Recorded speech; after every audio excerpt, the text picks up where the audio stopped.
Yeah, thanks, Andrew. The Cy Series, we completely dominated Iowa State in women's and men's basketball, wrestling, and swimming and diving.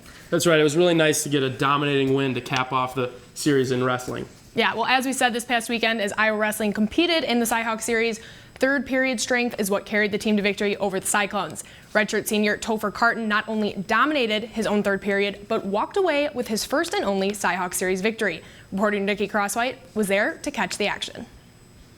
This past weekend, as Iowa Hawkeye Wrestling hosted Iowa State, it was a night for one Hawkeye who competed in his first and last Cy Series. Redshirt senior Topher Carton has taken ownership of the 141 position this season and proved that once again. Heading into the 141 matchup between Iowa Hawkeyes Topher Carton and Cyclones John Meeks, Iowa State was up with a team score of 6-5. During the first couple periods, Carton remained cautious against Meeks, trailing 3-0. Making up for lost time, Carton dominated the third period. Beginning down, he made a quick escape in the first 10 seconds and then followed up with 2 decisive takedowns.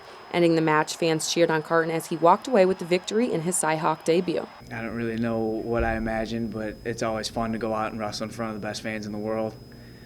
They're loud and they know wrestling and they love wrestling. Improving to 10-0 this season, Carton will now prepare for Midlands coming up December 29th. Reporting from Carver Hawkeye Arena, Nikki Crosswhite, Daily Iowan TV Sports.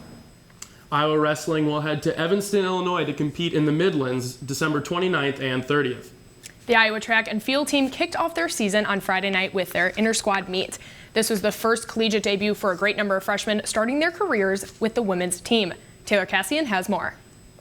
Many new faces have joined the Hawkeye track and field team this year, taking on the challenge of transitioning into Big Ten athletes. It's definitely a lot different being in college and being in high school, but I think the coaches and the other athletes really help you make the adjustment. Like academic-wise and athletic-wise, we have a seminar for all the freshmen, so we get to meet other athletes and adjust that way. And then track-wise, the inter-squad meet is awesome because we know like what our teammates are going to be running, so we can pace off each other and kind of grow together. The Hawkeyes welcome many freshmen to the team this year, including Julie Hollinsby and Tia Saunders. This makes the ratio of underclassmen much higher than those returning as veterans. Actually, being around freshmen helps a lot. Like, I feel like we have enough veterans that they help us and make a difference, but it's nice to be around so many people who are going through the same change as you are. The freshmen bring passion, determination, and raw talent coming into the start of the season. Their hard work in preseason has shown, with freshman Amber Decker taking first in the 1,000. Veterans on the team are excited to see what they bring in the upcoming meets. I'm really excited about them. There's just a lot of new and fresh talent. Something I think our program's never seen before. And I think as the years pass and go on, they're going to really develop into some great athletes. Not that they aren't now, because they all are, but it'll be exciting to come back and see how they are in 4 years. The girls' track and field team closed out a great inter-squad meet on Friday night. They look forward to the start of the season quickly approaching in January. Reporting from the indoor track, this has been Taylor Cassian, Daily Iowan TV Sports. The track and field team will participate in the border battle with Illinois and Missouri on January 7th in Iowa City.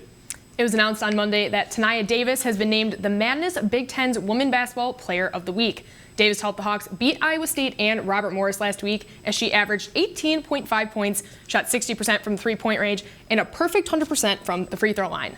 And for men's basketball, the Big Ten named Peter Jock Player of the Week and Isaiah Moss Freshman of the Week. This is the first time Iowa has swept the weekly men's basketball honors for the Big Ten Conference. Jock helped lead men's basketball team to victories over Stetson and Iowa State last week, averaging 19 points and 8.5 rebounds in the two games. This is Jock's second honor of the season. This is the first conference recognition Moss has received. He averaged 17.5 points and 5 rebounds in Iowa's last 2 wins. He was also a big spark for the Hawks against Iowa State and helped the team get the upset with 9 points in the second half.